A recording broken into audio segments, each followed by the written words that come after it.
I'm the nostalgia critic guy, remember it? So you don't have to. With Ben Affleck now being chosen as the new Dark Knight, you have to wonder if anyone ever gave any consideration to having Ben Affleck play a superhero in the past. It's Daredevil, isn't it? No! You don't understand. This isn't just a bad comic book movie. This is a bad comic book movie from the early 2000s. You know how comic book films are huge now, and smart, and funny, and clever? Well, back in the day, comic books were still kinda seen as kids' stuff. And films like these certainly didn't help its case. So comic book movies back then had to try even harder to be taken seriously, which surprisingly backfired in how repetitive they became. Every movie had to be dark and gritty and painful, which isn't bad once in a while, but when every single fucking one of them starts to look like that, they start to come across as mopey, complainy, and downright not fun. Don't get me wrong, some films did it okay, but ones like Daredevil? Ugh. Let's just say something I'm really not looking forward to reviewing alone. You won't need to, Critic. I will help you. Who are you? I am a superhero from the early 2000s, simply known as the Angst. Well, that's great. I could use some help reviewing this. Here, why don't you come sit next to me? Thank you, but I must stay here. I have so many brooding poses on top of rooftops to show. Oh yeah, I guess that was kind of a thing for a while. But we will get through this together, or my name isn't the Angst! Alright, prepare for early 2000s super cheese with Daredevil. It makes me want to hang my head in contemplation. As the credits roll, blood drips down a stained glass window of the Virgin Mary while our hero hangs in pain off the cross at the top of a church. Yep, it's that kind of movie, kids. Why don't you just throw in God weeping in the corner saying, "What poetic despair has life become?" We then flash back to the good old days of the bad old days when we see Affleck, playing Matt Murdock, growing up in a part of town called Hell's Kitchen. Yeah, you know what's coming, so here it is. This is fucking painful! Back to the reveal. When he was a young boy, he was always beat up by the kid from... Oh, shit, there's a Sopranos joke too? Crap, where's that joke filed under? Of course! No. I was frozen! No, so that's why you were interrogated in Law and Order? What do you want? They sprung it on me! He's upset because his dad used to go 9 rounds with heavyweight Lewis. Now he goes 9 rounds with heavyweight Heineken. You don't hit nothing but books, get me? But when he discovers his dad was working for a crime boss, he stumbles onto some hazardous chemicals that make him blind. You know, why is it anything that can give you superpowers is not better protected? You can write biohazard all you want on it, but when kids are allowed in the area and it's fucking everywhere like goddamn Candy Crush, you might want to rethink security a little bit. I'm sorry, Maddie. His dad gives up his life of crime, but he shouldn't feel too sorry as the chemicals heighten Murdoch's other senses, allowing him to see the world like every special feature in a PS3 game. Hey, Murdoch! Round 2. Yeah, that's right. We're such one-dimensional bullies, we're actually gonna beat up a blind kid. We kind of have no souls. Next, we're gonna teach tap dancing to people in wheelchairs. Also while beating them up. It's a thug thing, you wouldn't understand.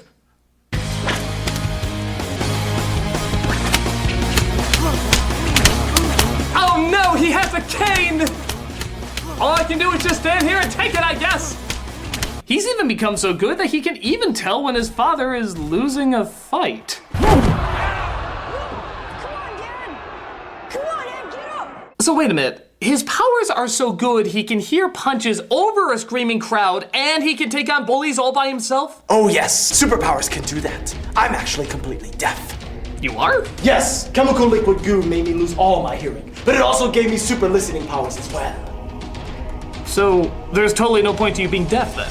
Huh? If one thing was taken away from you but then given back in a different way, there's totally no point in losing it. Of course there is. It gives me an edge. No, it doesn't. If anything, you can sense things better than you could before.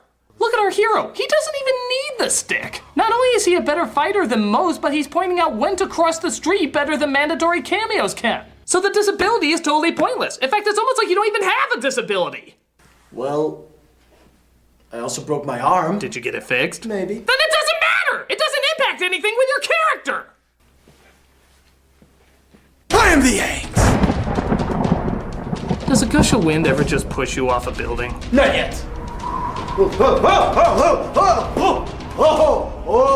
Almost got it there. Angst.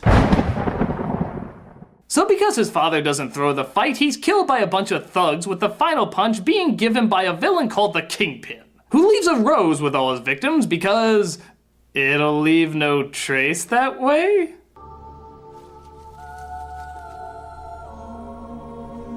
Bruce, I mean Peter, I mean Simba, oh, you know what to do with this.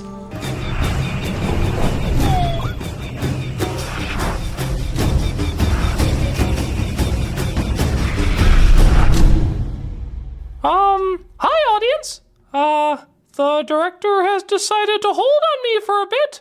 So, it's the Virgin Mary Show! Da-da-da-da-da-da-da! Hey, what are you doing today? Oh, I'm gonna learn all about it. Oh, thank God. That was getting really awkward. Blah, I am Count Afflecka. I have come to suck. And that's it. So, rather than, hand himself over to science to help other blind people sense what he does, he decides to become a lawyer because, let's face it, saying the justice is blind phrase is just too tempting not to use. Justice is blind. See? I stopped off at Josie's bar after work. I had a few drinks. She asked me if I wanted to stick around for some fun. Yeah, listen to his heartbeat to see if he's lying. Not the so obviously lying tone he's so obviously lying with. Miss Sutton enjoyed every minute of it. It's not right. Another rapist back on the streets. This, of course, forces him to take justice in his own hands. That was totally necessary. So look at that. Is that guy for real? Yeah, he's for real. What do you want? Okay, I'll give you 3 guesses what he's going to answer that with. 1, directions back to the Gay Pride Parade. 2, a cosmopolitan, maybe with just a little bit more cranberry juice than usual. Or 3, justice. Just assume a superhero's answer for anything is justice. How are you? Justice. What are you eating? Justice. How do I get to your house? Oh, just take a right on Michigan Avenue off the corner of Wabash and justice. He tracks him down to a subway where he finally gets the justice he deserves. That light at the end of the tunnel, that's not heaven. That's the C train! That's right. Daredevil's going to kill you because Matt Murdock is a terrible lawyer. Enjoy my compensation for my terrible occupational choices. Determined to get his half of the story, Joe Pantoliano comes in playing Robert Wall minus the humor, before he became Robert Wall minus the humor, as he suspects the urban legend Daredevil might be behind this.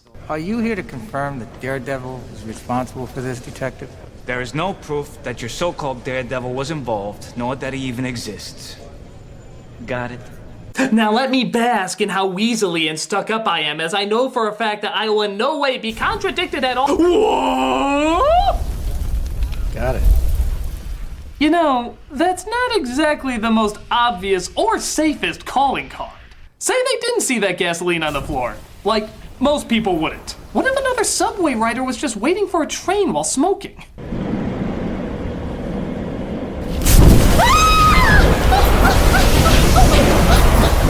the hell is DD? Matt, are you there? Of course you're not there. You're never there. Every time we sleep together, I wake up in the morning alone. I thought that if I waited, if I was patient enough, you'd let me in. Ugh, fucking J-Lo. Will she ever get the message?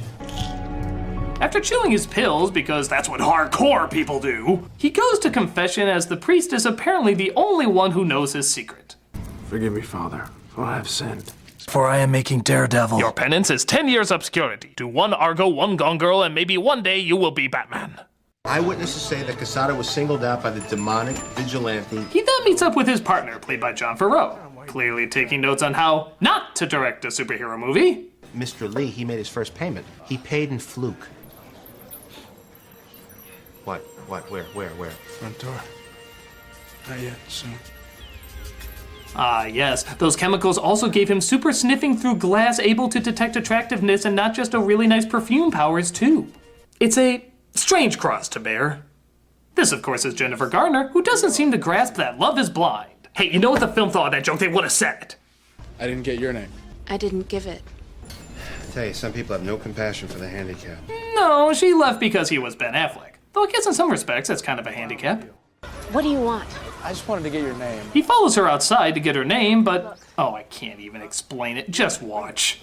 Wait a second. Why don't you tell me what you do like, and we'll start there.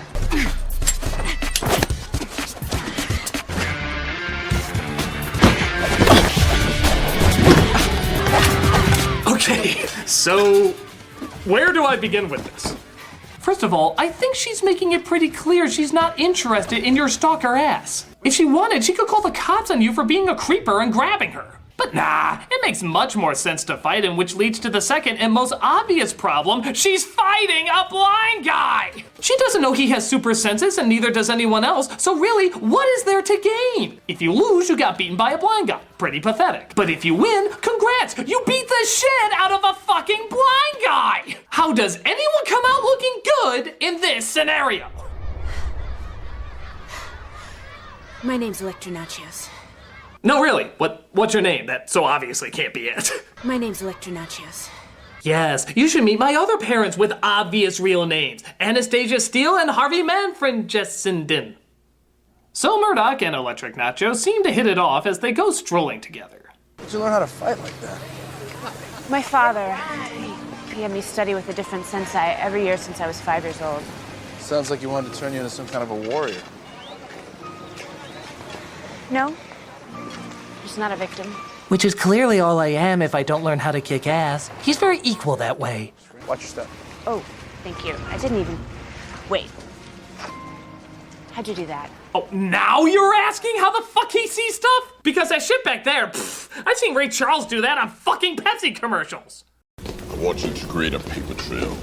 One that can be traced to Nachos. Get me Bullseye. We're then introduced to our villains of the film, Michael Clark Duncan as the Kingpin and Colin Farrell as Bullseye. And I swear, these guys are having the time of their life whenever the camera is on them. It's like they know the movie is totally fucking ridiculous, so they're just gonna have fun with it. They're like Honey Badger, they don't give a shit. But he did very well for himself on the internet. But don't ask me how. So I said...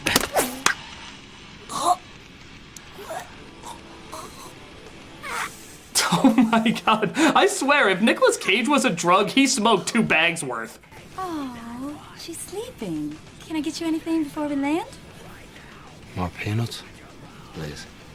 We hope you enjoyed this charming, choking the old lady scene. Stay tuned for more uncomfortable dives into the director's psyche. So Daredevil hunts down another criminal preying on the weak when he comes across an onlooker. Please don't hurt me. I'm not the bad guy, kid. Why is it just because I dress like the devil, everyone assumes I'm the bad guy? I'm not the bad guy.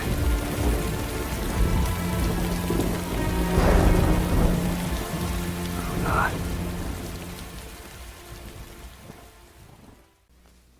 The hell was that about? Brooding.